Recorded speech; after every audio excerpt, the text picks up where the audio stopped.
A paz do Senhor Jesus para todos, inscritos no nosso canal. Para você que ainda não é inscrito e não me conhece, o meu nome é Marcelo. Hoje eu gostaria de continuar abordando o assunto que nós iniciamos no vídeo anterior, que fala sobre a ira de Deus, que Deus está irado com todos os seres humanos. Hoje eu quero deixar claro por que Deus está irado com os seres humanos. Para deixar isso claro, nós vamos examinar a passagem que se encontra lá na Carta aos Romanos, capítulo 1, versículo 18 ao 25, mais o verso 32, que diz assim: Portanto, a ira de Deus é revelada dos céus contra toda a impiedade e injustiça dos homens, que suprimem a verdade pela injustiça humana. Pois o que de Deus se pode conhecer é evidente entre eles, porque o próprio Deus lhes manifestou.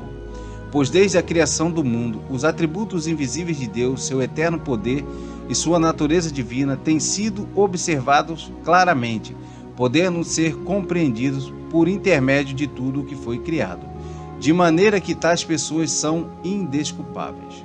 Porquanto, mesmo havendo conhecido a Deus, não o glorificaram como Deus, nem lhe renderam graças. Ao contrário, seus pensamentos passaram a ser levianos, imprudentes, e o coração insensato deles tornou-se em trevas. E proclamando-se a si mesmos como sábios, perderam completamente o bom senso, e trocaram a glória do Deus imortal por imagens confeccionadas conforme a semelhança do ser humano mortal, bem como de pássaros, quadrúpedes e répteis, porquanto trocaram a verdade de Deus pela mentira, e adoraram objetos e seres criados, em lugar do Criador, que é bendito para sempre. Amém. E apesar de conhecerem a justa lei de Deus, que declara dignos de morte todas as pessoas que praticam tais atos, não somente os continuam fazendo, mas ainda aprovam e defendem aqueles que também assim o procedem. Para deixar algumas coisas mais claras possíveis, vou dar o significado de algumas palavras que foram mencionadas aqui no texto.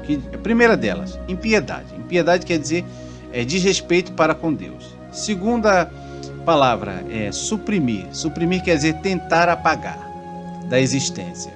Terceira palavra, atributos. Atributo quer dizer qualidades, ou seja, qualidades de Deus.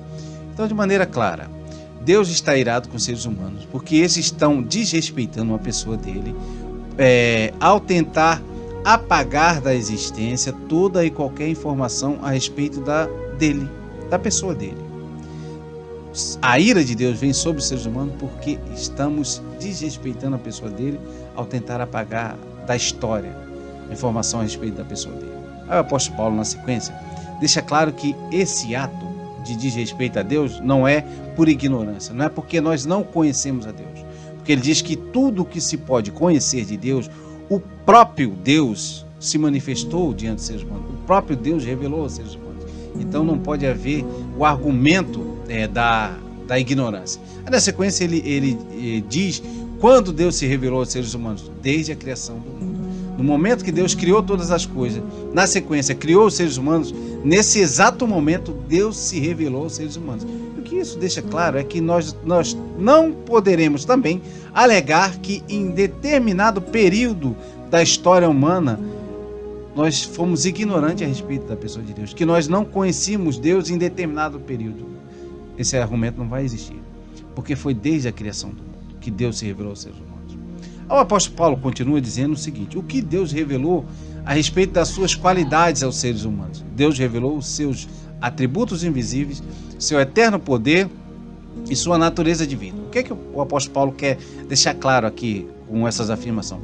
Que Deus queria que os seres humanos conhecessem três coisas básicas a respeito da pessoa dele. Primeira coisa, que ele é invisível, não poderia ser visto com os olhos. Segunda coisa, que ele era eterno, sempre existiu e sempre existirá, que não teve um começo e jamais terá um fim. Terceira coisa que ele queria deixar claro para os seres humanos é que ele não reside nessa terra, que a origem dele não é terrena, a pátria dele é celeste. Então, o apóstolo Paulo, na sequência, diz aonde Deus se revelou aos seres humanos: por meio de tudo que ele criou. A criação de Deus grita em alto e bom som a existência de um ser superior que criou todas as coisas. Que não foi o acaso que criou todas as coisas. Não foi uma necessidade evolutiva que criou todas as coisas. Não foi uma explosão que criou todas as coisas. Mas um ser celeste criou todas as coisas. Aí o apóstolo Paulo diz que embora tudo aquilo, as qualidades de Deus sejam invisíveis, e nós não possamos ver com os olhos, mas nós podemos compreender com a mente. Tudo que nós vemos nos dá compreensão a respeito de Deus. Aí ele termina afirmando, dizendo que tais pessoas que estão desrespeitando Deus, são indesculpáveis. Não tem desculpa para aquilo que o ser humano está tentando fazer. Aí na sequência, nos versos seguintes, o apóstolo Paulo diz que Deus, que os seres humanos, mesmo conhecendo a Deus, não o glorificaram como Deus, nem renderam graças a Ele. Aqui ele deixa claro qual era o objetivo de Deus ao se revelar aos seres humanos. Deus se revelou aos seres humanos porque desejava que, naturalmente, ao conhecermos a pessoa dele, nós estivéssemos inclinados a adorar Ele. Essa foi a razão por que Deus se revelou aos seres humanos, para que nós o adorássemos. Mas o apóstolo Paulo diz que, pelo contrário, o conhecimento da pessoa de Deus não produziu isso em nós, mas tornou nosso coração em trevas. O que nós aprendemos com isso aqui? Eu quero deixar claro com isso aqui. Pode ser que ele está deixando claro aqui, que embora o evangelho seja a verdade suprema a respeito de Deus, ao pregarmos o evangelho para pessoas, esperamos que eles se convertam e rendam graças a Deus, mas pode ser que produza um efeito contrário. Ou seja, não é que você pregou mal ou que o evangelho não tem poder para isso, mas a pessoa pode decidir não aceitar o evangelho. Então pode dar um efeito contrário. Em vez de salvar, vai condenar. Aí o apóstolo Paulo continua dizendo, deixando claro o que ele quis dizer com esse tornou-se em treva. Fala que a partir desse momento, os seres humanos, mesmo tendo conhecimento a respeito da pessoa de Deus, eles se auto-intitularam o centro de todas as coisas. A partir desse momento, fala que eles perderam o bom senso. Eles começaram a dizer o que existia e o que não existia, que forma tinha e que forma não tinha, que poder tinha e que poder não tinha. E criaram até uma ferramenta para poder negar a existência de Deus, o qual nós conhecemos como o nome de ciência. É por meio da ciência que os seres humanos tentam apagar a existência da pessoa de Deus. É claro que a ciência não tem o poder de apagar a existência de Deus, mas o ser humano usa ela para tentar apagar essa informação a respeito de Deus. O apóstolo Paulo, na sequência, diz de que forma os seres humanos perderam o bom senso. Eles passaram, em vez de render graças a Deus, eles passaram a criar imagens e passaram a adorar a essas imagens em vez de adorar a Deus. Ou seja, é isso que eles substituíram. A adoração que era destinada a Deus, que é o Criador de todas as coisas, eles passaram a adorar coisas que eles mesmos criaram. Entendeu? Por que Deus está irado? De maneira clara e simples. Deus está irado com o fato de nós criarmos imagens de nós mesmos, de seres humanos e de animais, e passarmos a nos ajoelhar diante dessas imagens que nós mesmos fizemos, nossas mãos fizeram, e orar a eles. Então, esse simples ato é uma ofensa ao Criador de todas as coisas. E mais do que uma ofensa, deixa ele irado com os seres humanos. É por isso que Deus está irado com os seres humanos.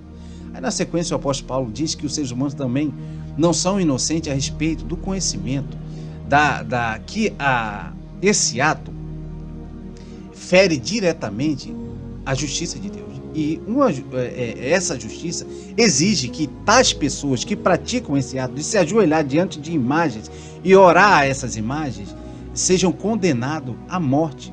Mas só que a morte aqui, meu amigo, não é a morte comum aos seres humanos, porque a morte é uma ordenança, todo ser humano vai passar por ela. Mas aqui a morte mencionada é a morte eterna. O que isso quer dizer, morte eterna? Separação total e completa da pessoa de Deus. Hoje, embora nós pequemos, mas nós ainda temos acesso a Deus. A partir do momento que o nosso Senhor Jesus Cristo retornar, nesse exato momento, aquele que continuar praticando tais coisas e não renderem graça a Deus, vão ser afastados permanentemente da pessoa de Deus. Não vai adiantar mais orar a Deus. Vai desejar orar a Ele e não vai poder mais. Vai querer que Ele responda e Ele não vai responder. Mas a boa notícia... Mas antes, eu gostaria de dar uma informação sobre Deus. deu legalidade para nós praticarmos tais atos. Porque a palavra de Deus diz que Deus é ciumento. Ele é ciumento e zeloso para aqueles com quem ele ama. Ele tem ciúme de nós. Pensa no marido e na mulher mais ciumenta desse mundo. Agora multiplica isso pela infinidade, infinitamente. Esse é Deus. Ciumento ao extremo. Mas também diz que Deus não divide a glória dele com ninguém. Com ninguém. Nem ser humano, nem animal, nem imagem ou ser algum. Ele não divide com ninguém. Ele nunca autorizou nós adorar, fazermos imagem de nada e adorar a essas imagens. Mas a boa notícia agora eu vou dar é que, embora esse ato seja uma ofensa e um desrespeito direto a Deus, e que o deixe irado, e que ele tenha que castigar nós, ele está inclinado a nos conceder o perdão dele. O que nós devemos fazer? Reconhecer o erro, abandonar o erro e rogar o perdão de Deus por esse erro. Então o nosso Deus, de maneira clara e simples, por meio da fé, ele enviará a graça, que é o perdão dele para aqueles que se arrependem de tais atos. Simples assim.